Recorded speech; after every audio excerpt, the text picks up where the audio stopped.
those that don't know me, my name is Jeff Skarda. I'm a maple syrup producer from Wisconsin. Here, obviously, I'm from Sap Spy, in the shirt, and what you see on the slide. We're going to talk just Sugarbush monitoring in general, and overall the value of Sugarbush monitoring. Specific questions on monitoring, I'll give you my perspective of Sap Spy, but really I'm trying to be biased towards what we do at Sap Spy. Overall, a little bit of background about myself. So I was born and raised in Wisconsin on a small dairy farm in Wisconsin. Overall, blessed to have that opportunity. Growing up, baling hay, picking rocks, milking cows, that was really my childhood. Just blessed to have that type of childhood.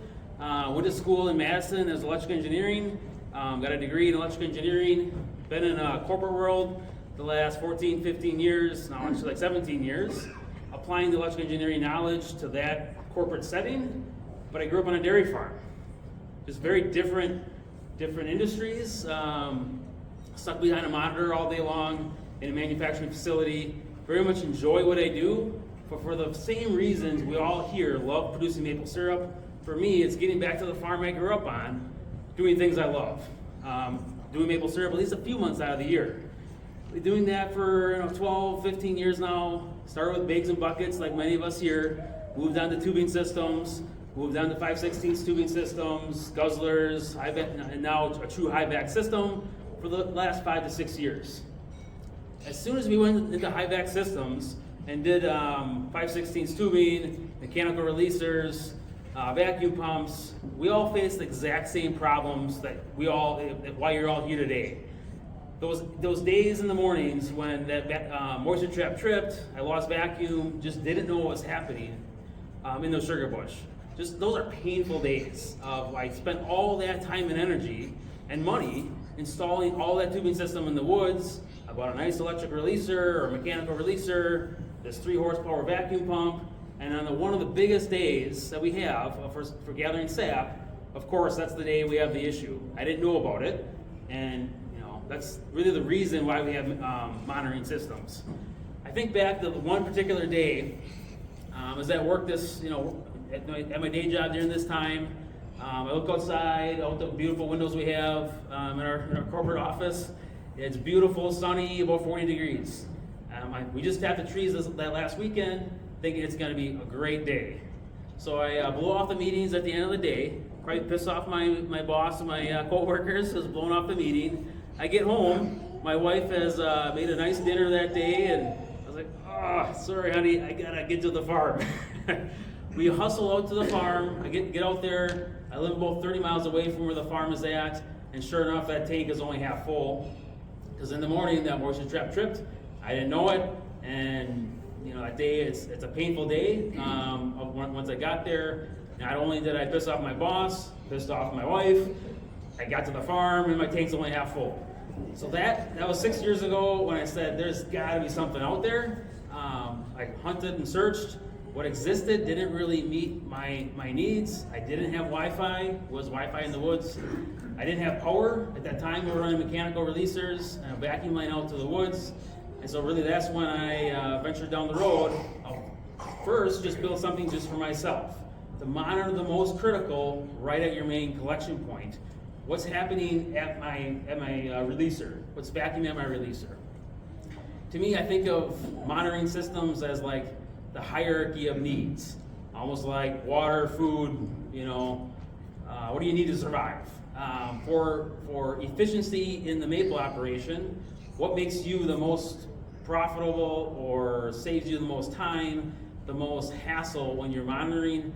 Number one is vacuum at your releaser. Your vacuum pump shut off, your moisture trap tripped, your mechanical releaser is causing problems. If you don't know you don't have vacuum at your releaser, it's a bad day. Number two is probably tank level. It's a slower moving thing. Whether it's needing to know right now or an hour from now, knowing how full your tank is the number 2 need. It's those days where the tank is overflowing. Well, was it overflowing for 5 minutes? Was it overflowing for 4 hours? All of that is sap wasted on the ground. So in my mind, number 1 is vacuum. Number 2 is what is my tank level right at my releaser. Because we're monitoring a few things already, temperature is certainly a bonus. It's not something you quickly respond to. Maybe you go turn on a pump, turn off a pump, but knowing temperature is certainly providing that additional value, knowing that right at your main collection point. So, within Sugarbush monitoring, just knowing those three things, you can put any percentage you want to it that you think is reasonable. 50, 70% of the value of monitoring systems is just knowing those three most important things. What's vacuum, what's tank level, what's temperature, right at my main collection point. From there, now it's the name of the game is, well, how do we maximize our yield? Guys, before I talk about that, let's talk about those three, the vacuum. So the piece I missed is that day when I pissed off the wife, pissed off my coworkers, I ran out there early to find that issue. Not only is it an issue for that day, but what do I think about the rest of the season? Did it happen again? Did it happen again and again and again? For the rest of the season, we ran the evaporator till midnight that, another night, and in my mind it was still 35, 36 degrees. The sap is probably still flowing. Did I have another issue? And so I just spent all day long, many hours running the evaporator. Now I gotta run out there again, because I'm not gonna sleep very well, not knowing what's happening in the Sugarbush. So that's the next piece of just, not only are you saving sap, maximizing your harvest by knowing when those issues happen, it's peace of mind that you can rest at night always knowing what's happening in the Sugarbush just by pulling out your phone and you know what's going on. And saving trips back and forth. Overall, it's how do we improve your lives as sugar makers by having those monitoring systems. So to me, that's the core value of monitoring, is knowing those things at your releaser. Over the last couple of years, we've added sensor node capability. So like the next level of, well, how do we get more value out of our monitoring system? It's knowing what's happening, like where are my leaks throughout my system. So by share a couple. So here's my own personal Sugarbush. That's weird. Let me get that right. Jump forward a few slides.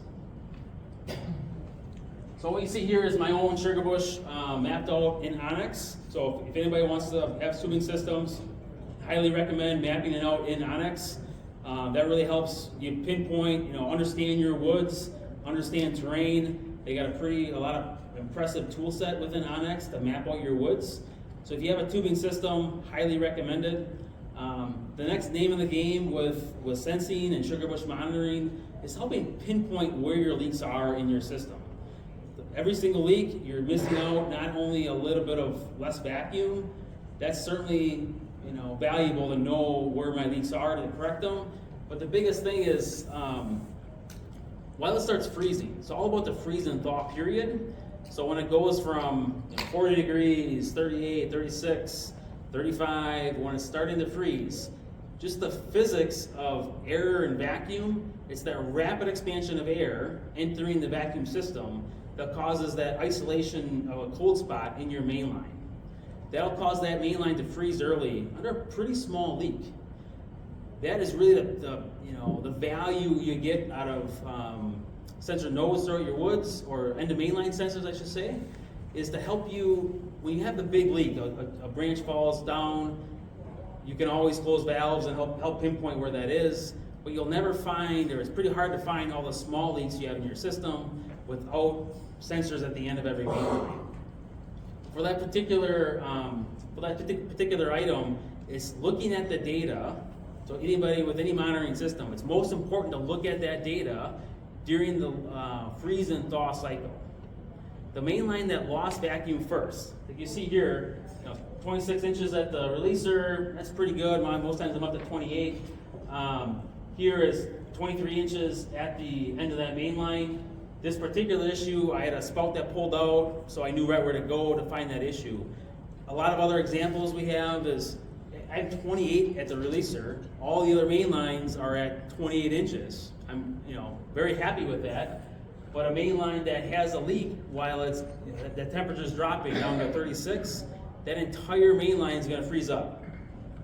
Not only those nights where the sap just keeps running all night long, well, that main line, it froze up, it didn't get any vacuum, nothing's flowing through that. So you missed out on all that sap of all the taps on that branch.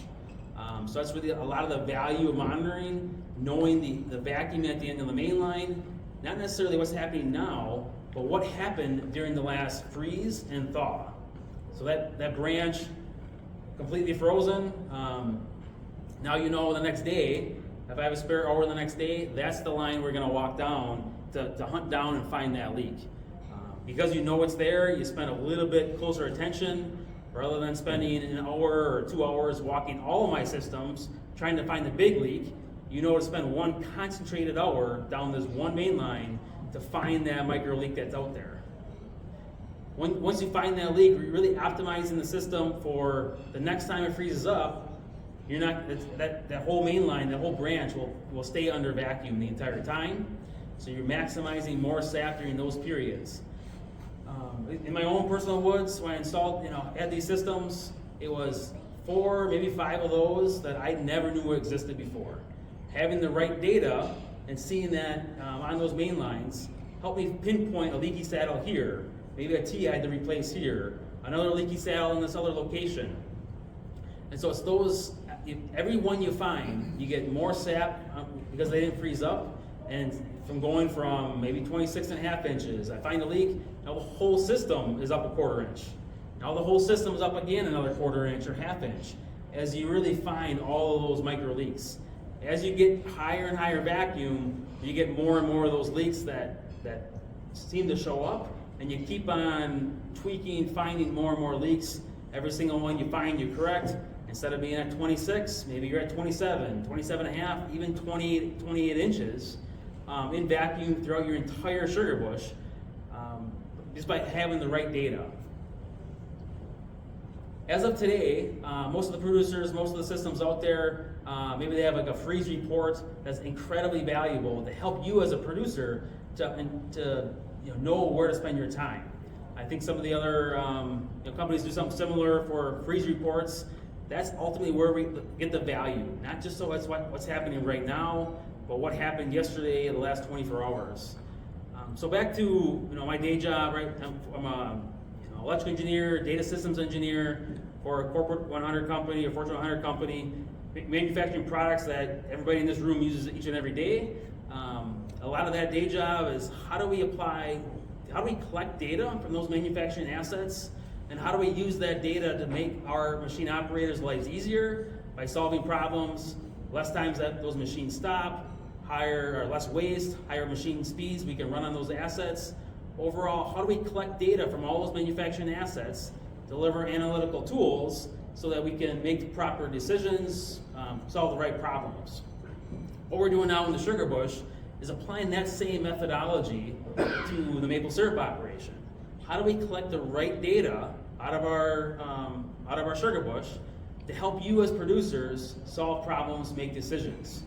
A couple examples like that. So we covered the value of Sugarbush monitoring is what's happening at the end of those main lines, not just right now, but over the last 12 hours, 24 hours, during the last freeze and thaw.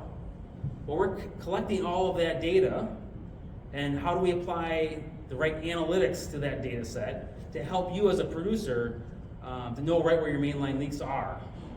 Rather than you having to browse through all that data, what we're working towards is give every mainline, call it a score, an efficiency score, or maybe a 1 through 5, or maybe it's a yield percentage, 0 to 100%. So then at any point in time, I can look at what's the efficiency of every single mainline, and I just pull open the app every morning, and I know this is my best performing line, this is my worst performing line. And so obviously, any spare time you have that day, the worst performing line is the one to walk down. So that's just one concept of where we're headed, with more of given the background of data analytics, how do we help people solve problems, make decisions, and really the corporate manufacturing environment, applying that same knowledge here to Sugarbush operations. How do we use data from our systems to help you as producers solve problems, make decisions, make life easier by knowing what's happening, make your operation more profitable by correcting all those small leaks. Ultimately, that's at Sap Spy what we do. And overall, where we see the monitoring, Sugarbush monitoring, evolving over the next several years of how do we best leverage that data to help you as producers solve those problems. Other ideas, concepts that we're evaluating, would love to hear feedback on these as well. So like this aerial view is great, right? It helps bring to life what's happening in my Sugarbush by almost like a bird's eye view and seeing all my sensors, rather than just a table of data. For me, it's like, how do we visualize the data in a way that just makes sense for everybody? This, in my opinion, is a great way that it makes sense. Where my vacuum is best, where my vacuum is worst. As of today, this is called a snapshot in time. This is what's happening right now. So when a spout pulled out, maybe a tree fell, you got a big leak somewhere, now you know right where to go. It's pretty obvious where to go. But remember what I said earlier, it's all about freeze and thaw. So what we're developing next is, I think of this as, well, what if we could play back in time what happened? So I think of this as, well, what if that was a YouTube video and you had a play button on the bottom of the screen and a scroll bar?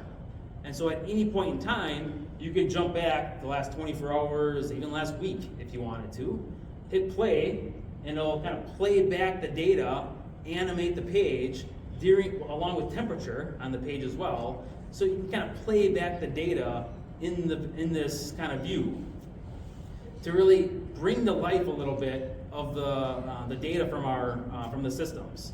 That's where I see more and more advancement in this. Not only how do we collect the data, show you what's happening now, but how do we help you go from data to, call it, insight, and how to best leverage your time to solve your issues in the woods. It's just other ways we're continuing to improve both our platform, and I know the others are doing something similar. So you're saying that you look backwards, so let's say last night at 9 o'clock, it was 32 degrees and they all read that. And then at 10 o'clock, the second line down now is down to 20 inches of vacuum, and then the line down here is down to 8 inches of vacuum. Yep. And then at 11 o'clock, that's down to 0. You know that line froze first. Yeah. So you know that there's a buckle in that main line somewhere. It could be a low spot. That's definitely one possibility of a low spot. Most times it's about a leaky saddle or a lateral that has a leak on it. It's as that normal air enters the vacuum system, that rapid expansion of air, just the call it physics of that process, causes rapid cooling of that spot. So a main line will freeze up at about 34, even 36 degrees. The bigger the leak, the higher the temperature is going to freeze. So I look at the system as what happened when the temperature is starting to drop. Did anything freeze up before 32 degrees? If something froze up before 32 degrees, there is a leak on that line somewhere. Every single time, guaranteed. Otherwise it's not going to freeze at above 32. So it's how do we, especially have a larger and larger operations. This is I think I have maybe 10 sensors. Some we got 2, 4, 6, 8, 12, 14 main lines. It's not huge, but as you have more and more main lines, it's that much more data. And it's hard to, if you have, call it 25, 50 main lines, it's hard to then look at all that data and know where to go. That's where we're trying to help meet that need of, and help you interpret that data to know where to go, where your opportunities are in your Sugarbush. We're talking, a lot of this is more that advanced features that we're continuing to build out, but this is really where monitoring systems shine, is finding these smaller leaks to really optimize your system. So if you get back to where I started, the core need of any monitoring system is what's vacuum at my releaser, what's tank level, my main tank level. Those two things, you're missing out on a lot of sap in one day. Those are painful days. From that point forward, now it's how do we maximize vacuum 24/7 on our system so you know right where to go. The second part, more of this data analytics part, is how do we help you as a producer not spend a ton of time browsing that data, jumping back and forth. How do we just tell you where to go? That's what we're doing more and more analytics for. How do these communicate back to the Sugarbush? Are they line of sight? Are they point to point? Are they Yeah. on a wire? Yeah, no, great question. So various technologies are out there, like other producers or other equipment manufacturers. They will have a main call it a gateway, a main PC, but mostly in the sugar house, and then they'll use basic nodes to get to where your woods is. A lot of times those systems are built for the sugar house is on the same property as the rest of the woods, so they don't have to go very far. Some producers will do like, for those other systems, we'll do like repeaters down the road to get where the woods is. We took a little different approach, right? So my personal operation, I live a half an hour from the farm I grew up on. The farm I grew up on is now our sugar house essentially. And then our woods is another 2-3 miles away. So it wasn't really practical for me to go buy the central gateway and then repeaters down the road. Could I have? Probably. Costly and just not as practical. So that's where specifically Sap Spy, to speak for us, it's a sensor hub that sits right in the woods, right at your main collection tank, and that's cellular based. So that sends the data, it collects the vacuum tank level temperature, collects that data every 5 minutes, sends the data out over the cellular network, and then anywhere you have internet, most people are right on their phone, you can see that. That way we don't really have that need for that central, brains of the operation. The brains of the operation is both the hub that digests most of that information, also acts as a gateway for sensor nodes through the woods, sends that data out, and then you can see it on your phone anywhere you want. So whether you're at work, at home, in the sugar bush, driving around, you always have in the palm of your hand what's happening in the sugar bush. Others are, like I said, most of them are a gateway. I'm pretty sure H2O now has a device that's put a SIM card in it. You'd have to check with H2O or the other guys about what the data plans are. But there's various options for other ones. Some guys I know, like with CDL, Lepier, H2O, they'll do like a MiFi hotspot. Go to AT&T or T-Mobile, configure a MiFi hotspot to put that in the woods. But that's on you to configure, right? It's on you to get the data plan and the hassle to configure all that. Versus our approach was, how do we make it simple? And we handle all that complexity for you. At Sap Spy, all you do is turn the thing on. And we handle the whole cellular complexity for you. So each node has a cellular ability, or the nodes communicate with other nodes down to your hub, Correct. which has a cellular. Correct. Only the hub has cellular. Only the hub. The nodes talk to almost like a walkie-talkie radio. Yep. The nodes talk to the main hub. The hub sends that out. I think we're all doing something similar of call it a mesh network or a repeater network that nodes can talk to each other. For the largest producers out there, CDL, Lepier, H2O, they're all true mesh, if you will, where every node can talk to any other node. For us, at least for the producers, we're trying to best meet the needs of. Like if you have 50,000 taps, you probably want the full mesh. If you have a few thousand taps, even 10,000 taps, 1 or 2, maybe 3 strategic repeaters in the system. For us, especially here in the Midwest, it's getting up and over that one ridge. Or maybe I'm trying to get across an 80 and I gotta put one repeater halfway there. That's the approach we took. It's a little simpler, a little more cost effective to make 1 or 2 end-of-line systems a repeater and let it service the rest of the woods. Good question. How long is that data stored? Like, do I have it forever, or does it max out at a certain point where I can't look back? That's a great question. In the web app, as of today, you can look back 2 weeks. A new feature we have basically developed, just got to add the button to the web app, is for you to export the data. And you can export the data for, we have it for the last 3 years, or actually 4 years. So we have all that data. And back to that data analytics piece, something we've also, so we know where the device is, every device out there. We know where it is based on the cell tower it's connected to. Well, what's valuable? What are we all looking at every single day during sugaring season? It's the weather, right? We're looking at that weather app every single day. Every hour. I think I have 5 apps. I have 5 different weather apps, and I'm always checking the weather. Hey, when do we tap? When do we not? And that's all the games we're playing. And is it gonna flow tomorrow or not? Well, we know the weather based on the cell tower the device is connected to, and so we have limited built out today in this, but this is where we continue to evolve, create new features, add more value to you as the producer of how do we put that weather data to use.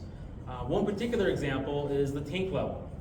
Like tank level, we all do the math in our head. How fast is that tank filling? It's 50% now. It's going about 10% per hour, so we probably have 5 hours before it fills. Just as an example, we do that simple math for you and provide a predicted future tank level in the app. So you just click the button and it draws the line in the future. So hey, that's gonna fill up at 10 o'clock tonight. I better go pump it before I go to sleep. As of today, that doesn't take into account the future weather forecast, but that's where we're continuing to develop and add more features. Is let's look at the future weather forecast based on what was the sap flow yesterday, last week, what's the weather right now, what's the sap flow right now, what's our future weather forecast, and can we provide a better predicted future tank level based on the weather forecast? Or what else can we do with that weather forecast? You talked about the historical data, and I see that piece as, we collect all of that data. You can go back 2 years and download all of that weather, sap flow, temperature, all of that information. We have available, we provide to you as an export for your device, and this is all where we're applying more and more of that, call it data analytics, to help you as a producer solve problems, make decisions, be more efficient, is where we're going to use this data more and more as we continue to build out more and more features. One feature that really I like and what sold me on is I have a similar setup like of Woods that's 35 minutes away, but he lives 8 minutes down the road from there. I can connect his phone to that and have alerts sent out to where he can just run down there real quick. Yeah. I think it's 3 people you can put on? Yeah, for the Sap Spy system, so they all will have some capability for alerts. I think the other ones are either an app you download and a notification to your phone or a text alert. As of Sap Spy today, we can text up to 3 phone numbers, so you can claim multiple devices to one account. So if you have 3 or 4 woods, it's a hub in every single woods is typical. Many times those are miles apart, so a dedicated hub per woods, and then you can configure up to 3 phone numbers. If you want more, it's easy to add 3 phone numbers that upon any alert condition. So loss of vacuum, full tank level, empty tank level. New this year is temperature alerts. So if having your pump house, is my pump house freezing, send you a text alert. And then you can, once any device has one of those alert conditions, it'll send that information up to 3 phone numbers. Just send you the text alert. A couple, also new features we're playing with this year is, a couple key customers, the guys in the woods, they don't have a smartphone. It's a hired help, and they also, maybe have limited service in the woods. Sap Spy works fine in the woods because it's the technology we use, but you as the producer has some but limited service. You can send Sap Spy a text message, and it'll send you a text message back of what those readings are. So that helps a little bit with, if you don't have the best reception, to load that page to see it. All you need is the ability to text it, and it'll text you back. We've also are, playing with interest level for this or not, but you can actually physically make a voice call to the system, and it'll call you back. So probably hard to hear here.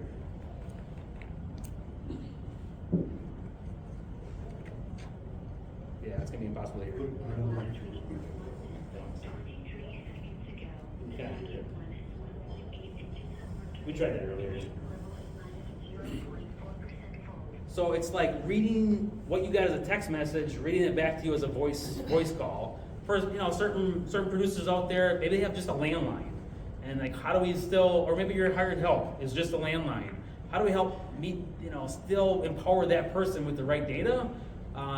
Texting is one, voice call is another. Those are 2 things we're developing as well. Do you have any data logging capability in your hub where you go just plug your phone into it and download it into a? It's a great question. As of today, we don't, but it's certainly a feature we can add. Yeah, it's got some memory capacity there. I guess to a limited extent. So where you don't have power, obviously you don't want to. You want to keep those readings, and it's a kind of a balance between sleeping and waking to preserve that battery life.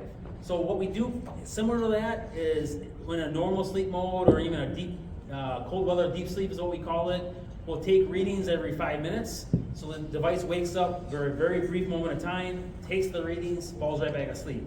It stores that information, and then another 5 minutes, it does the same thing. Another 5 minutes, it'll do the same thing. 20 minutes later, it'll take readings, turn the cellular on, publish all the data out, and then fall back asleep. So it's kind of locally storing.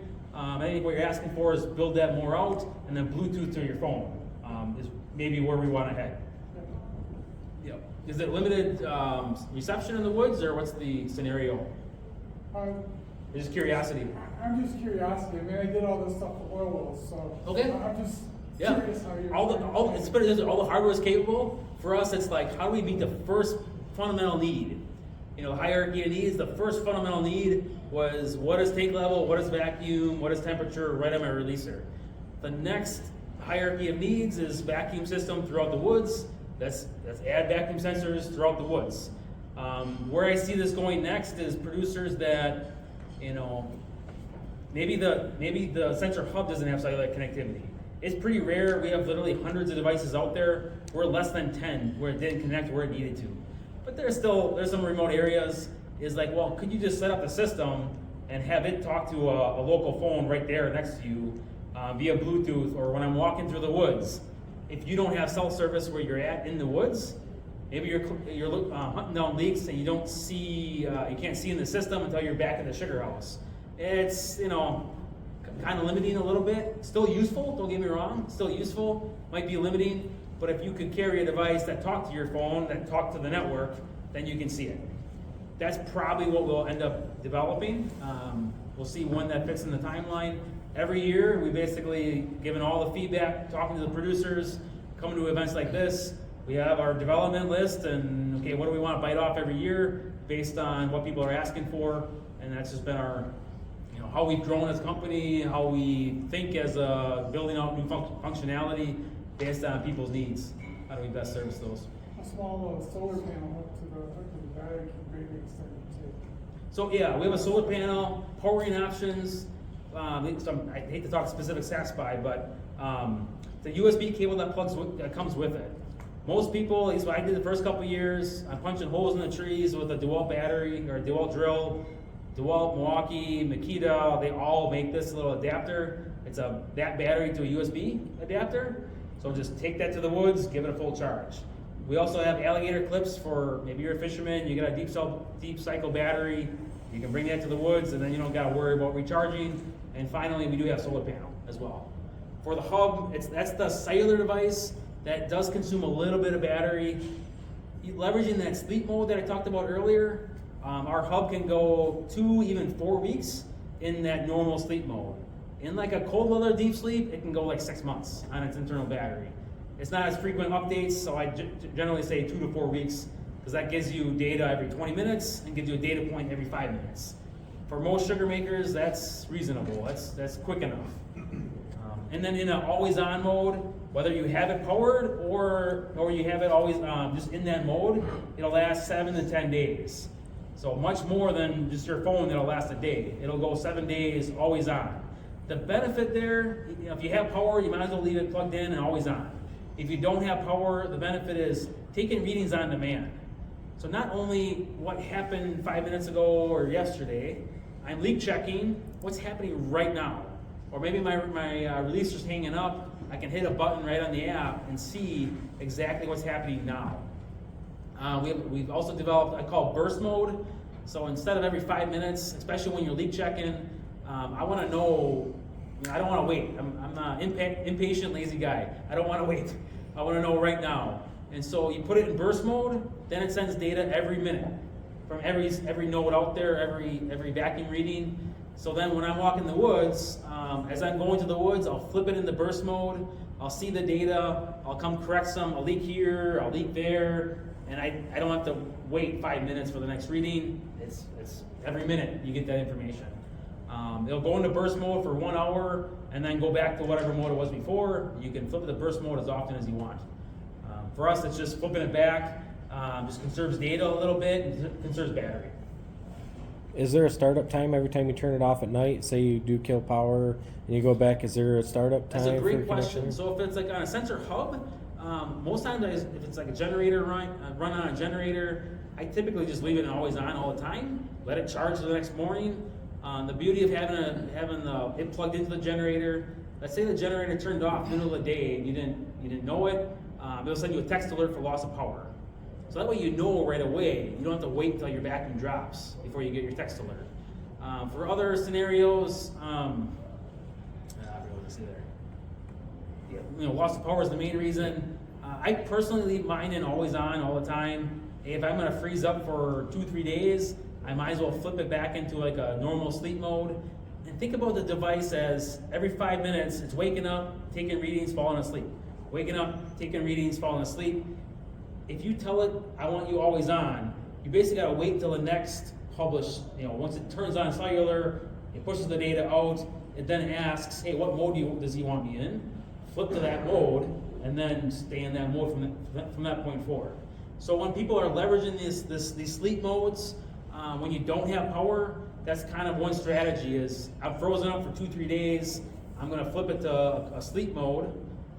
Once I'm getting, starting to thaw out, maybe that morning as I have my cup of coffee, I'll flip it back to whatever mode I want. I wait up to 20 minutes before it's in that mode. But pretty quick responsive. What levels and tiers are there of it? Like, I got the very simple, and why don't you go through your models, I guess? Yeah, so for the sensor hub, really the starting point monitors the most critical right at your main releaser. So vacuum, tank level, temperature. Some producers, well, it's a few hundred taps. That really is the core need. In the future, they could always add nodes. We could always upgrade the hub. But our sensor hub is essentially $9.95 to get started.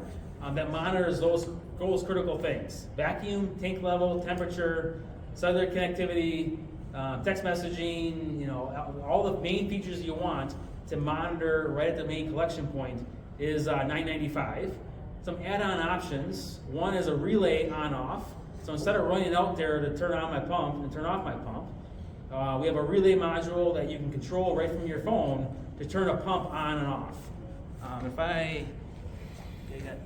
And that hooks to the VFD? So this is essentially our sensor hub that monitors the most critical vacuum, tank level, temperature. That on-off control is optional, cellular connected, and text messages.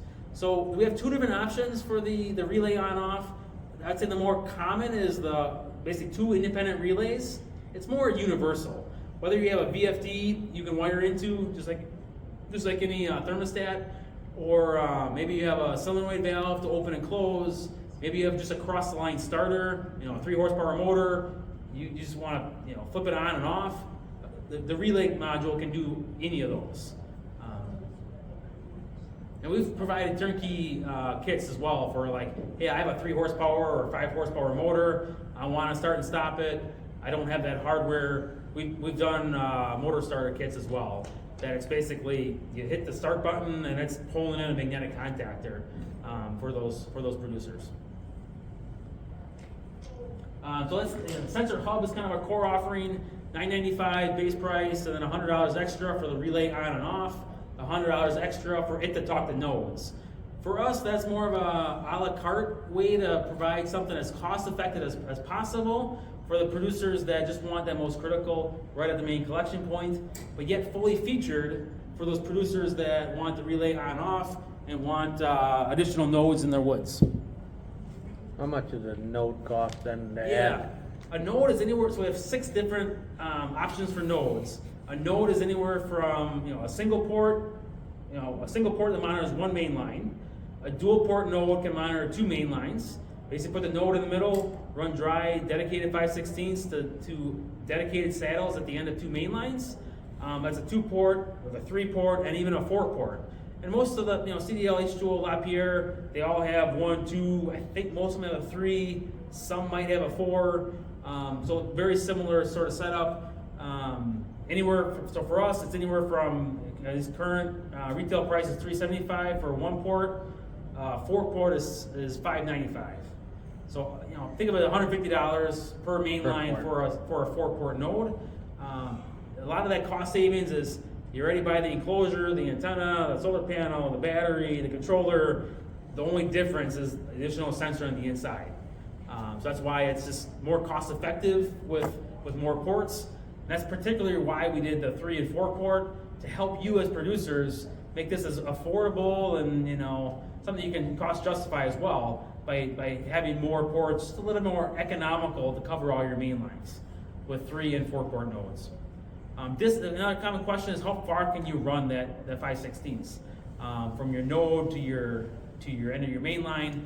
So this is an extreme case, definitely not recommended. But the very first year or second year we had hubs, we didn't have nodes yet. Producer had the releaser, in the Sugarbush. They were pumping to the road. They were pumping, I think it was about 1,000 feet, just over 1,000 feet. He was desperate to monitor both because his tank was a little undersized. He always had issues with his releaser, and so he was desperate to monitor both. We only had the hub, and so he put the hub at the road, ran 1,000 feet of 5/16ths all the way back to the releaser. So can you run a long ways? You certainly can. I wouldn't say it's recommended or our preference. It'll read accurately. There's no air movement through it. It's a static static line, so there's no loss. It's going to read the right value. It's just what's practical. Running 1,000 feet 5/16ths, it's a long ways to go. Most producers are running a double or a triple or a quad. If you have mainline space every, call it 100 feet, maybe it's a triple and then running both ways to each one. Certain producers, certain customers we have, they'll have a ridge running right through the middle of their Sugarbush, and they'll have main lines running up both sides. When that scenario, you get a lot of main lines pretty close together, so you might as well use the 4-port node. At least for us, I think a few different variations here. I think H2O is a double A or maybe a triple or D-size battery. CDL, I believe, uses a solar panel. I am not sure if Lapierre is a solar panel. We have a solar panel on ours, so the nodes throughout the season they're kind of internally charging that battery. Because we're not true mesh, most of ours are less energy intensive, if you will, and so the single battery is rechargeable on the inside. It would last 8, even 12 months without the solar panel. That's an end node, would last that far. The solar panel is more of a convenience factor. So throughout the season, it's keeping it charged. The intent is not to take them in and pull the cover off and recharge every one. That solar panel is just doing that for you. I personally left my own in the Sugarbush the last 2 years. It's been rock solid, no issues at all. We intend the recommendation in the future to be leave them in the woods. That's one less day you got to worry about setting it up and taking them down. We did want to go a few years with that being left in the woods before that becomes the recommendation. But that is what we're testing. That's where we're headed down. That's why we have the solar panel on there as well. What's the straight line of sight distance between devices? Yeah, great question. So, if it's true line of sight, we can go miles, like multiple miles. In like perfect scenarios, line of sight down the road, we can go more than a mile, even 2 miles I've tested. I typically say a quarter mile up to a half mile straight through this typical Sugarbush. So with the train, a little bit of underbrush, through a typical Sugarbush, a quarter mile up to a half mile between a hub and its first node. The biggest thing that affects range is terrain. Dirt, earth. That's going to knock down that RF radio a little bit. So if you're trying to go through a hill, that's where it's going to be less. That's primarily the scenario where we develop the repeater functionality. And so for us, for most of the Midwest producers, most of our customers, whether you're a couple hundred taps, a few thousand, 5,000, even 10,000 taps, it's getting up and over that one ridge. Or maybe I'm sloping up and then it starts flattening off. It's getting up and over that. So you can configure any single node to be a repeater, and you can have 2 or 3 repeaters in a system to kind of double, even triple that range. For us, that's been meeting most of our customers' needs. At least this area of the market we're trying to meet. As I said earlier, I personally have 1,500 taps. Nothing against the big three, CDL, H2O, Lapierre. They all make good equipment. They really do. They built their equipment for the largest producers out there. You have 50,000 taps, go buy their equipment. We're probably not the right fit for you. but yet we're providing a pretty darn cost-effective solution for those producers like most people in this room. A few hundred taps, several thousand taps. That's really who we built that for, and that 1 or 2 repeaters keeps it a little more cost-effective, a little bit more simple than this full-on mesh, complexity. That's why we went the route we did. So when it goes into the deep sleep, does it tell all the field devices to sort of stand by? It does. So there's really 2 different sleep modes. I guess really 3. There's the normal sleep mode where only the hub is basically not turning on cellular. So it'll only turn on cellular every 20 minutes. That's when the hub is in its sleep mode. Then we have what's called like a cold weather deep sleep. Instead of every 5 minutes, the whole system wakes up and sends data normally. In a cold weather deep sleep, it's every 20 minutes. So think about about a quarter of the less battery and a quarter of the less data. You get a data point every 20 minutes. That's the cold weather deep sleep. New this year, we added off-season. So off-season mode, like all summer long, all fall long. Yeah, it's good if it keeps talking. I don't really need the data. I think we did it every hour. Hey, the whole system wakes up every hour, sends all this data, falls back asleep for the next hour. That's how we did that. So are you providing the cost of the cellular, or are we? Yeah, specifically for Sap Spy, we're about simple and affordable. Both of those mean, like, why have you hassle with SIM card activation, deactivation, data plan, what carrier to go to, all of that hassle. So that simple piece is we do that for you. All you do is bring it to the Sugarbush, turn the thing on. It'll then connect to the cellular network, start sending out the data. So there is no, it's that simple. Bring it to the woods, turn the thing on. The first season is included with the hardware purchase. Future seasons is just $50 per season. So we activate them all, the whole fleet of devices, every January, deactivate them all in early May. Because we have so many devices out there, it's a lot easier just to do that as a fleet, all the same day, all the same time, and then deactivate them all. That just simplifies that whole process, and that affordable piece too. If you each individually had to do that, well, it's a lot of hassle, a lot of individual cost to figure that out. So that's that affordable piece of just $50. We work with all 3, primarily AT&T and T-Mobile are our 2 primary carriers. Verizon, I refer to as like a fallback carrier. Out of the hundreds of devices we have out there, of the hubs, hundreds of devices of just the hubs, we've only had less than 10 where they didn't connect where they needed to. And those scenarios is why we added Verizon this upcoming season. So like, if a customer says, hey, I tried it, just didn't connect, we then flip on Verizon, and in some cases, then it does connect, just because that additional overlap between carriers.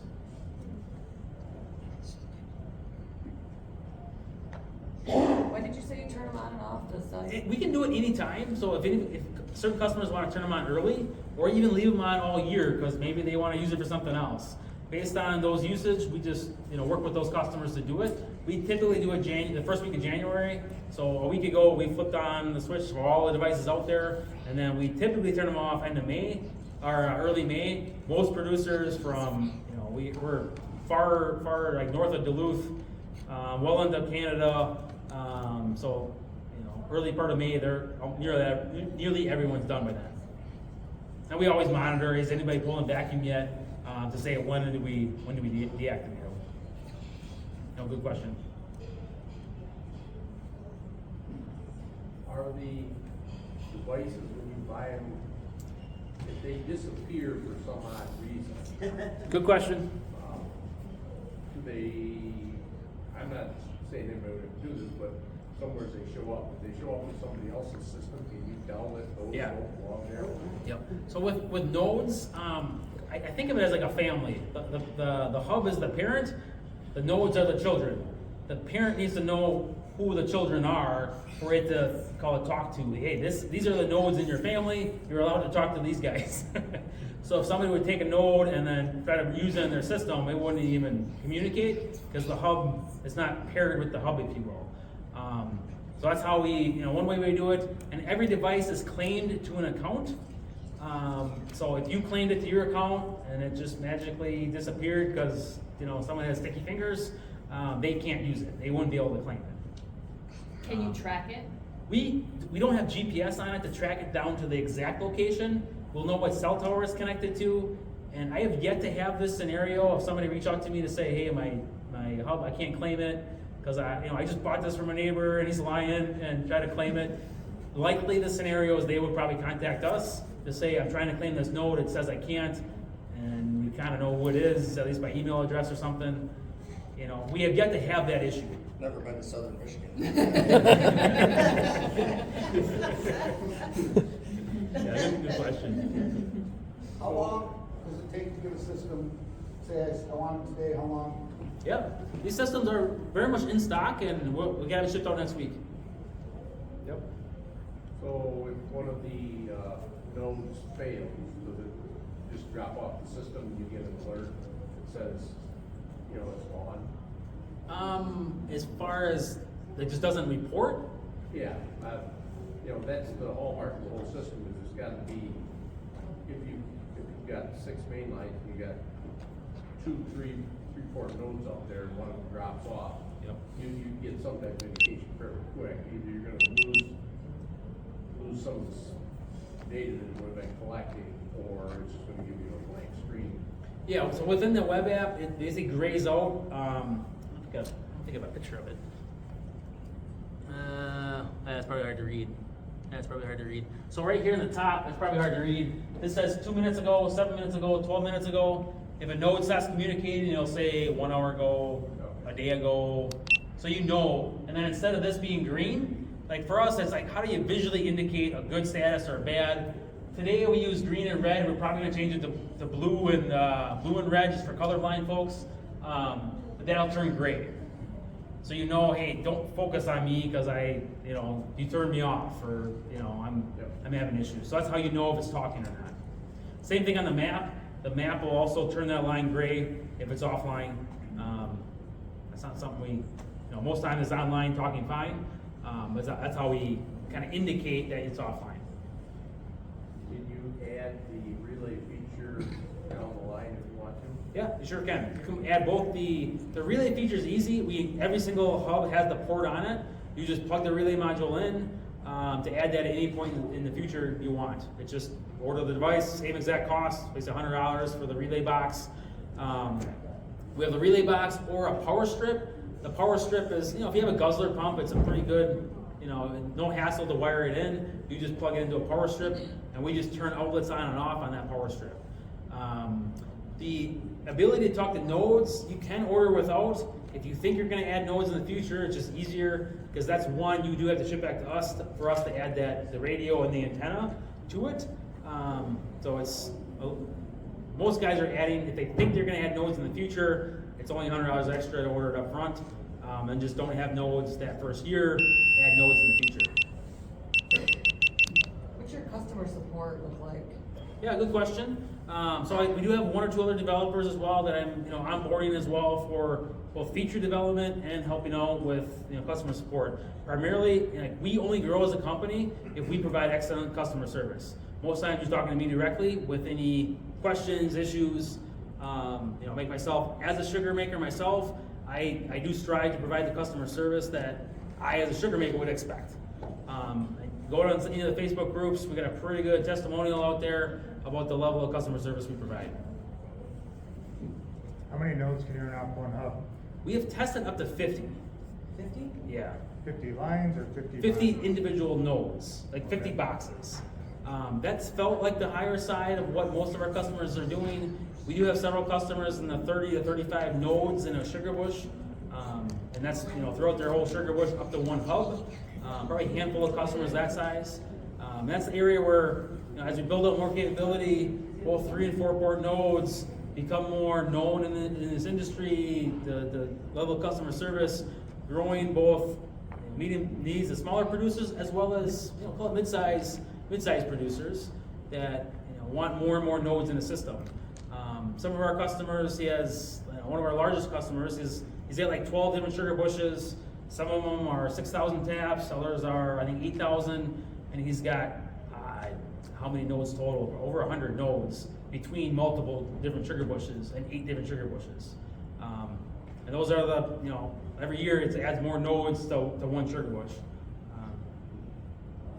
It sounds like, you guys are on your way to, developing a lot of different additions to it through your R&D. How does that look for people purchasing today, or Yeah. like this season? So That's a great question. is it gonna incorporate into what we're buying, like? So we're for the buying? last 3-4 years, a lot of our focus was get the hardware right. Make sure the hardware is right. Once that's out there, it's a little bit harder to update. But if we get the hardware right, then we can keep adding new and new features to the web app. We actually can update the software remotely over the cellular network to the hub. But a lot of the analytics piece is all in the cloud, all in the web app. So we can easily add new features there.